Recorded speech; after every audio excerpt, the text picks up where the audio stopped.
Okay everyone, we're going to start off looking at stone slabs and high crosses from the early Christian era of the art history syllabus. We've already looked at an awful lot of stoneworking techniques in the Neolithic period, so some of the terms we use might sound a little bit familiar to you. Little study tip when studying the stonework part of the syllabus in the early Irish section is to make sure that you know all the different types of decoration techniques, and also to concentrate mostly on the form, function and size of the actual cross, the actual visual qualities of it, whether or not it's stylized or figurative, and some of the other decoration techniques such as plant, animal and human figures.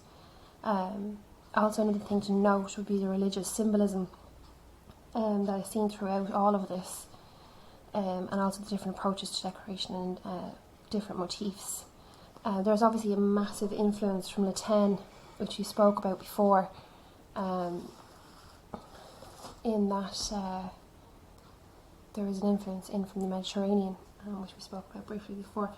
Mediterranean, Anglo-Saxon and Viking influences we're seeing at this time. The different types of stone and different types of stone carving techniques, they're definitely something that you should look at. And obviously the development, which is the main part of this, the most important part of this, is how it's developed from being simple stone slabs to complex, large, high crosses. The difference and similarities in between these two are also something really important to note. So, the development of the Irish stone crosses from natural stone slabs, which were simply incised, and decoration you can see in these is a 10 influenced, and is, I suppose, naive in the way it's decorated, as it's simply outlined figures and different decoration motifs seen throughout. So we're going to start off now. I'm trying to make this as simple as possible for you, in that this is the PowerPoint presentation printed out, and I'm just going to talk you through it. So you'll have access to that PowerPoint presentation and also to the handout that I would have given you in class to go alongside this. Now I have condensed almost 3 classes into one, so we're going to fly through this quite quickly, because obviously you'll be at home and everything, you have access to the internet, so you are able to do a good bit of research on your own. So to start off, stone slabs and high crosses, and a quick and brief introduction into Christianity and how it arrived to Ireland. So as we know, St. Patrick brought Christianity to Ireland in 432 AD, which is after Christ, and when he arrived, he brought with him the teachings and learnings of the Bible and Jesus Christ. If we look back throughout the start of the chapter on the early Christian era, there's a brief introduction to it. I'm not going to go through that with you. You can look at that yourselves, really. It's quite in depth within the book, so just to be kind of having a good look at that, and if you are writing an essay on it, make sure that you do know the introduction to Christianity. Okay. Ogham is the official script that was brought as an influence, I suppose, of the Roman alphabet. This says, although the Romans never invaded Ireland, their influence travelled through trade and contact with them. One feature that travelled well was the written base alphabet known as Ogham, or Ogham. We developed into a civilization, giving the island that we now know as Ireland the title of the saints and scholars. The island of the saints and scholars. The merging of Roman designs into their brooches, jewellery, manuscripts, and the use of precious stones inserted into metal objects. So this is where we can kind of see the Roman influence coming in to Ireland at this particular time. And although the Romans never came here, we traded very heavily with Britain and Northern Europe, so we would have seen a massive influence from them, even as far as the Mediterranean, which is also noted in Latin art, which is something to keep in mind when we talk about this. There are two phases to this particular era. From the 5th and 8th century, we got very early monastery settlements. Very few objects of these remain really intact. They can all be seen in the museum in the Dublin city centre. The few objects remain except for some brooches and some pins, which we've talked about before, and the first decoration of capital letters and manuscripts, which is the Catholic, which I gave you a PowerPoint presentation on. That's 6 years last week. Okay, and for 50 years we'll talk about that again in the very near future. 8th century had a huge development. We saw a huge development in Irish art, from very early stone crosses into the development of the Book of Dura, which again we'll talk about in depth in a later video. The second phase we're going to talk about is the mid to 8th and 9th century, which is known as the golden age of Irish art. The technical skills that we would have seen develop here, much more sophisticated, much more in depth, I suppose, decorations and stuff like that. So the Tower Brooch, Book of Kells, and the crosses, the Monster Voice and Moon, which we're going to talk about now later on in this video. So a massive phase of change, I suppose, between these two, where you see technical skills and decoration reaching new heights. The church at the time, St. Patrick and other missionaries established small communities ruled over by their own bishops. So this is the background of how the church, I suppose, ruled or influenced certain communities. The system changed gradually over the 6th and 7th centuries to monastic foundations.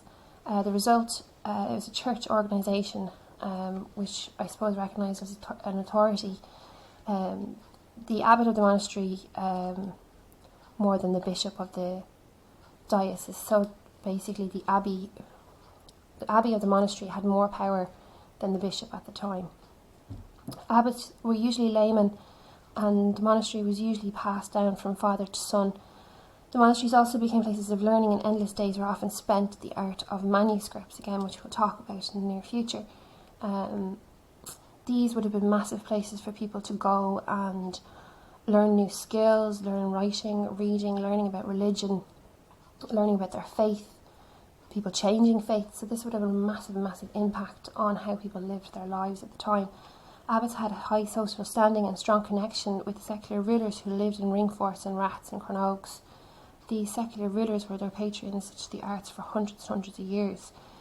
So these abbots, they had a massive influence on how things were done in communities, and would have had a massive impact on how rulers of these places governed, I suppose, in some kind of way. So also just to keep that in mind, this is when the church started to have a massive amount of power in Ireland. So early Christian art from the 5th to 8th century. So when we start talking about this, some of you may have already read through this. I gave you this handout during the Easter break. Stone crosses, they started off as being quite naively decorated, and to put it bluntly, weren't the prettiest of things. Stone high crosses were also known as Celtic crosses. I suppose you would call them a great artistic achievement in the early Christian era, in that they would have had very little skill at the time. Okay, now the function of these little things, these little, I don't know if you can see that, the little alphabet that runs down here, was to tell stories of the Bible, and to allow lesser educated people to learn the stories and the messages within the Bible. So these were a learning tool, and that was their function. They were, I suppose, I'm trying to think of the right word, untouched, besides the markings that would have given the alphabet. The actual stone itself was not altered in any kind of way, and the people at these times believed that to alter the shape of the stone would disturb the spirit within inside it. So that's something also to note in the early part of this, and it's a development note that you will need to know when talking about this. The first one we're going to talk about is the English pillar. This is from the 5th to 6th century. It's originally on the site of English near Dingle in County Kerry, and is now in the National Museum of Dublin. So it was moved. The function really was to tell the story, or a story, or of peace and unity within the Bible, and to get that message across. It was a natural stone, probably would have been used to mark some kind of religious site, or possibly even a burial ground of some description, so just keep that in mind. Most of the functions of these pillars are the same, so you can repeat yourself quite a lot. The actual decoration on this,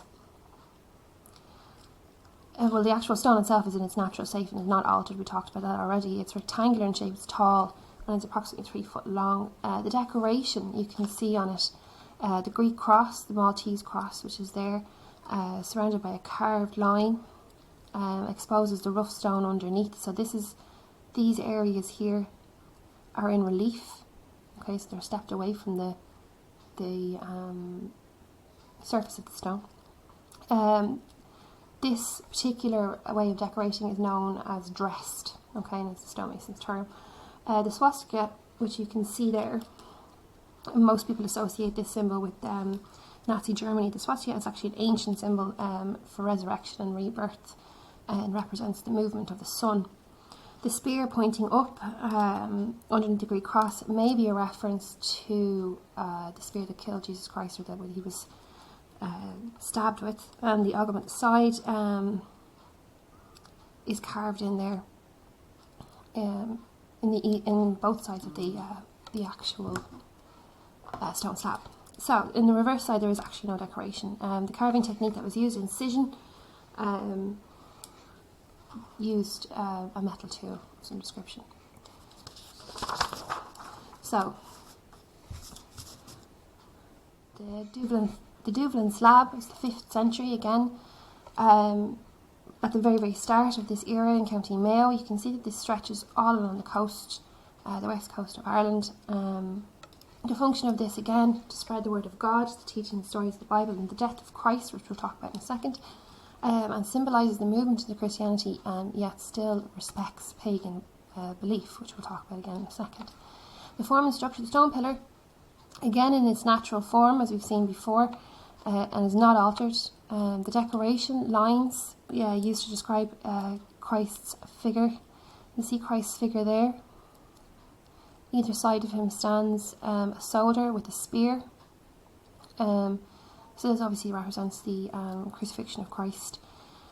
You can see, not on this particular picture, there is a representation of blood dripping down Christ's chest, and both figures on the left hand side here, this one has an open mouth, so you can see that they're kind of trying to create a narrative here for people to learn about how Christ died.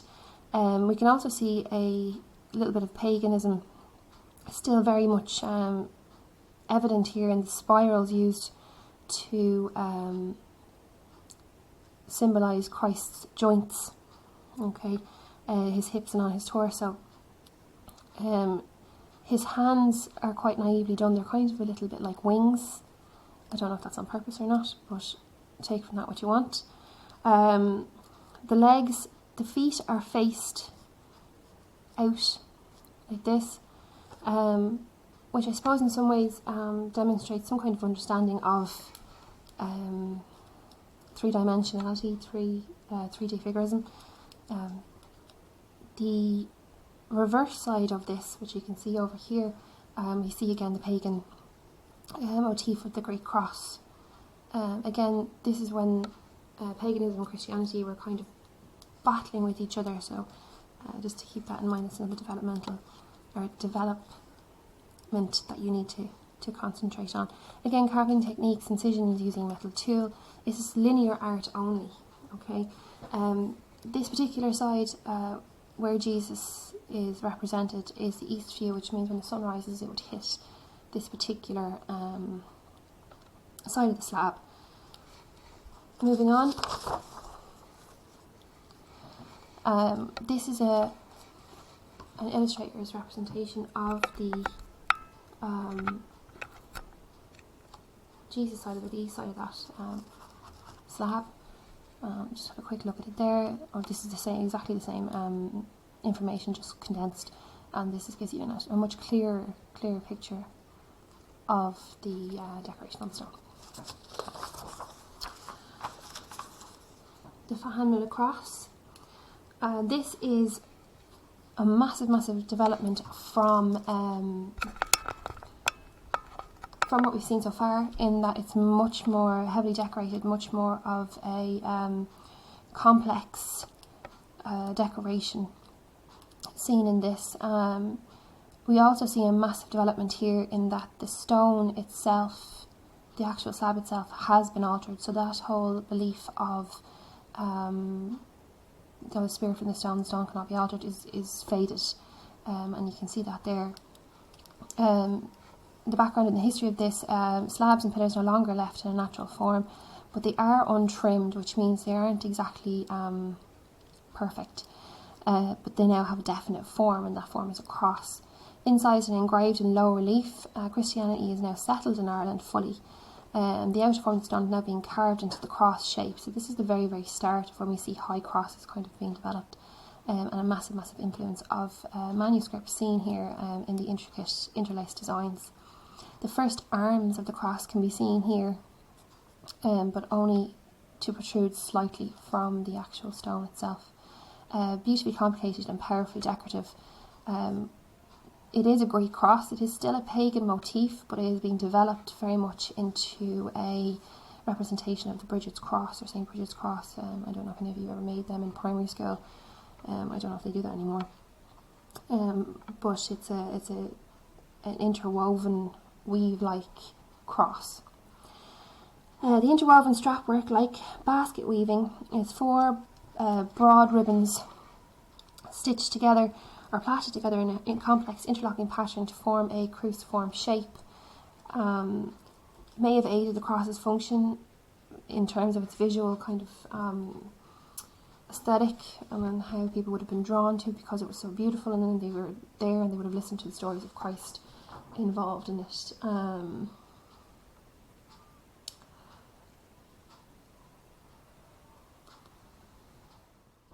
The surface area is cut back and the cross emerges in relief. On one side is 5 bosses representing the 5 wounds of Christ.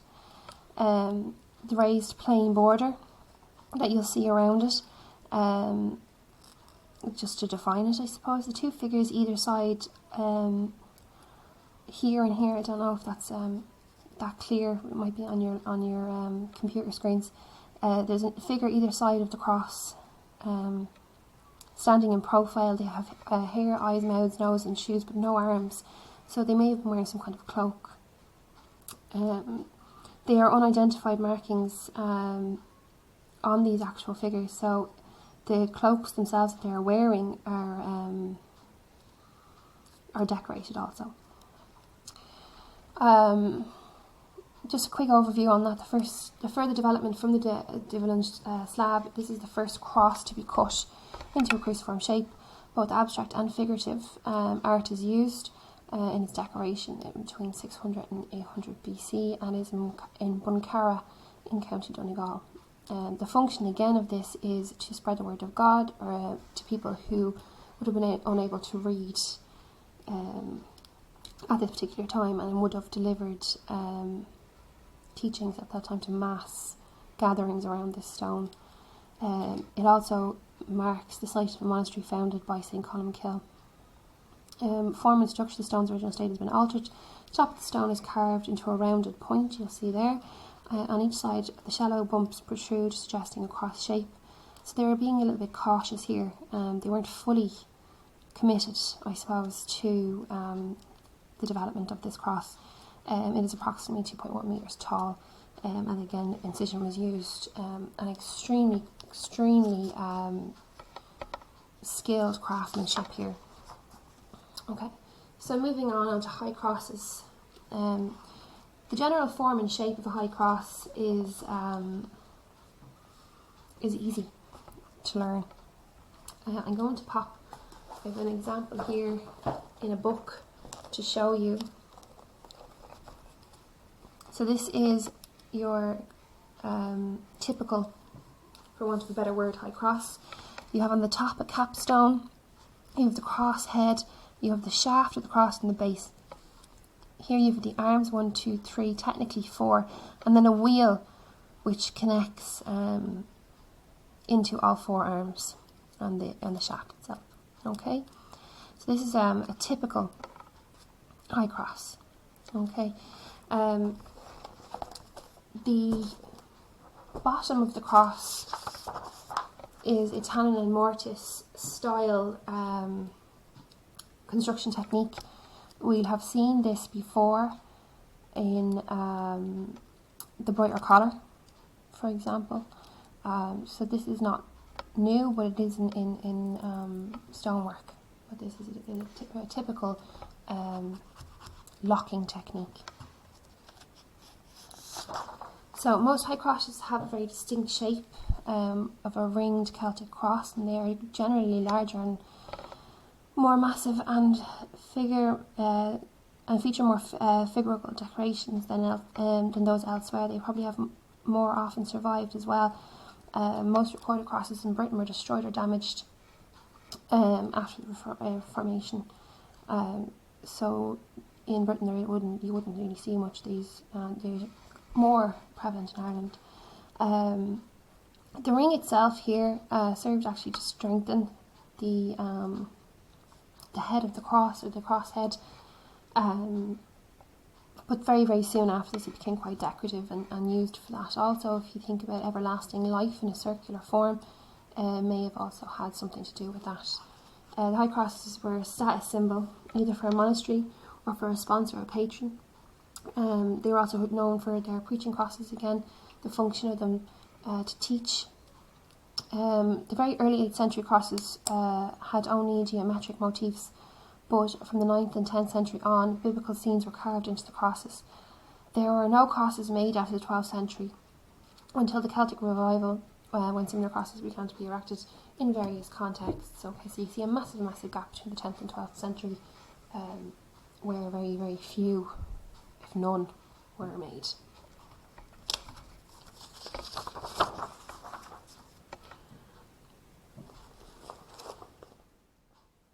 So, Murdoch's High Cross. This is probably one of the most spectacular high crosses found in Ireland, and was made in between the 9th and 10th century. The cross itself is in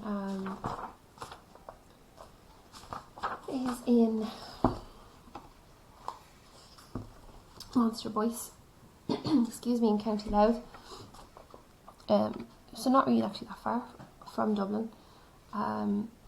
It's carved from sandstone, which we're going to talk about now in a second, and is used again as a function to tell Bible stories, or the story of Jesus Christ, to a mass audience. It's from the 10th century, possibly late 9th, and is located at the ruined monastic site of Monster Boyce in County Louth, in the Republic of Ireland. Murdoch's High Cross is one of 3 surviving high crosses located at Monster Boyce. These crosses were all made of sandstone and referred to as the Northwest and South Crosses. It is not certain whether they stand in their original locations. The South Cross is commonly known as Murdoch's Cross because of the inscription on the bottom of the west face, which again we'll talk about in a second. The cross itself is about 5.8 metres high, including the base. The cross is made of sandstone, which is yellow in colour. Now, sandstone is delicate in comparison to the likes of granite and sandstone would erode quite easily. So the decoration on this cross would have faded over the years.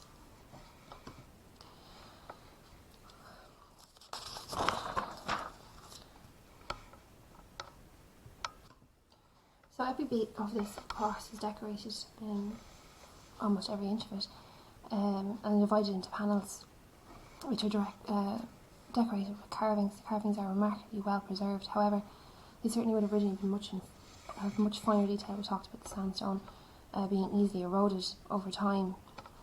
Certain details, clothing, weapons, and other things can still be clearly made out.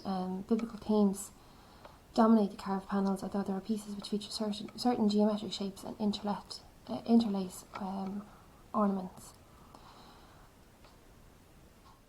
The cross itself is divided into two panels, the west face and the east face. The east face panel of it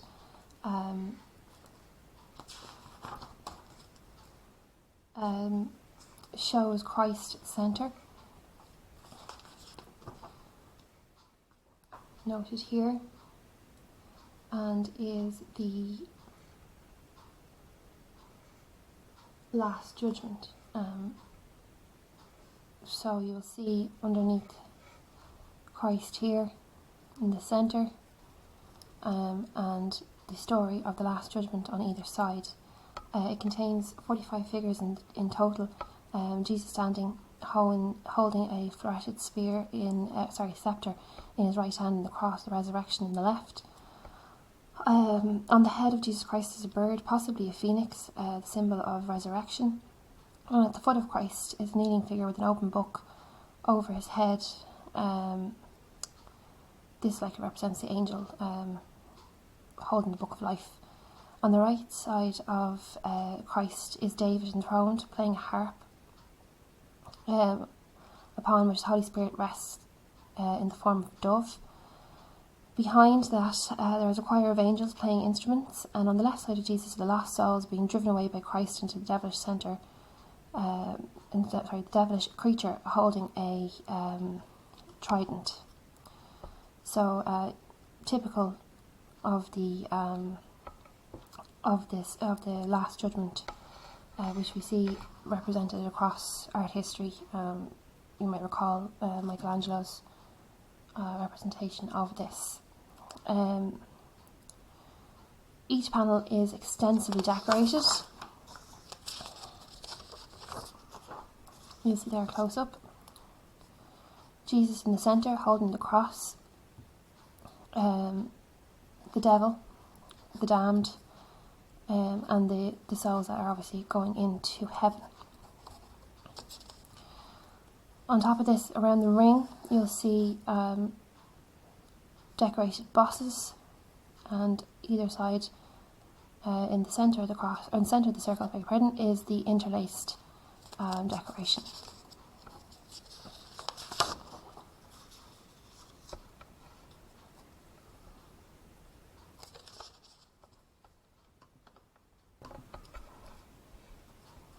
This is just a close-up shot of underneath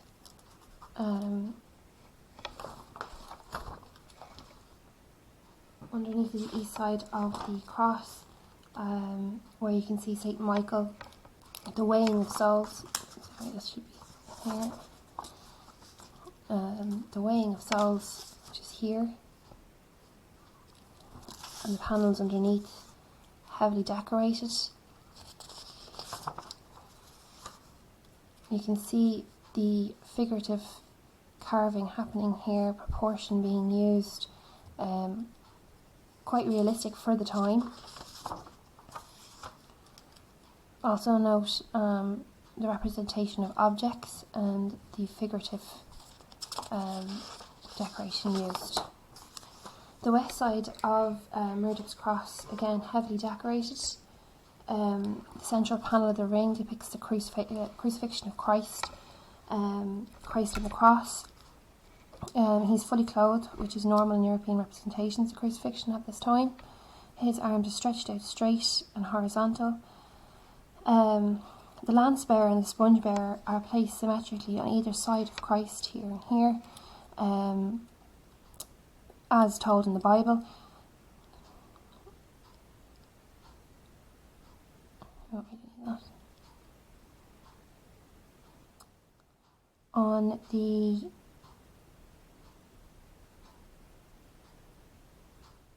outside of the lance bearer and the sponge bearer, there are two small figures, here and here.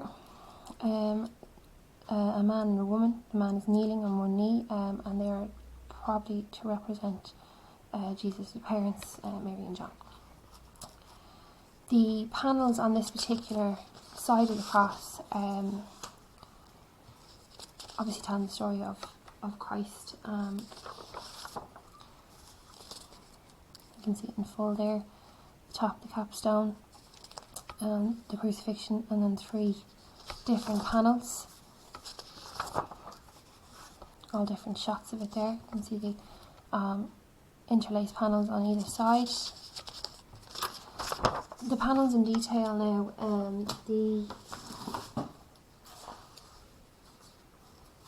the capstone itself, which we looked at earlier on, is Moses, Aaron and Hur. They have a kind of a tilted effect, so if you look at it here, you can see almost like a house shape, okay, with the cap on top. Above Christ's head, you have 2 bird shapes interlocking. This is again your zoomorphic influence from the 10 coming in. The left hand arm has 6 figures and tells the story of Peter denying Christ, and the story where Peter is asked, do you know who Christ is? And he says, no, I do not. And Christ is hidden in the crowd, and Christ hears this, but forgives Peter. The right arm shows soldiers at the tomb and Christ's resurrection, which again is another part of the story. So the underneath panels shows the doubting of Thomas and also the arrest of Christ. Okay, so these are again just stories from the Bible used to educate people.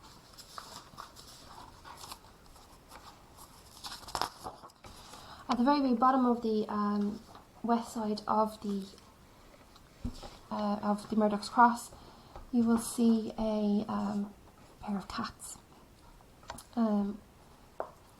These are heavily in relief, as you can see there. Inscribed on the bottom of the cross is a phrase behind the 2 cats,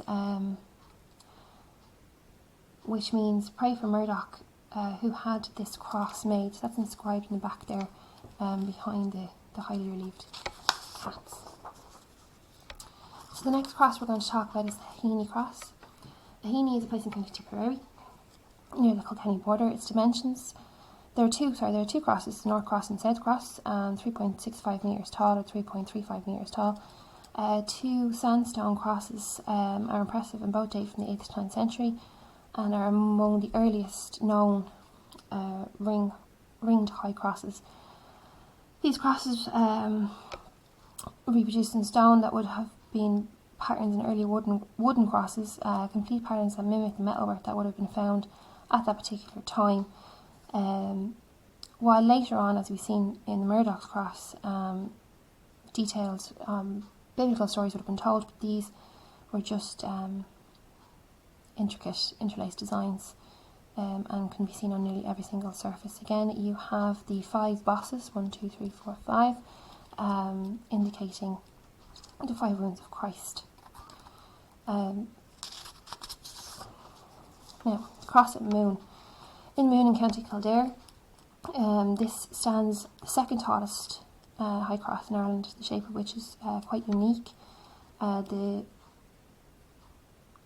shaft of the cross itself is very, very tall, and the base is also tall, which is very unusual, and the ring itself and the arms are quite short. It stands at 17.5, that should say metres, beg your pardon. No, sorry, it shouldn't, it says feet.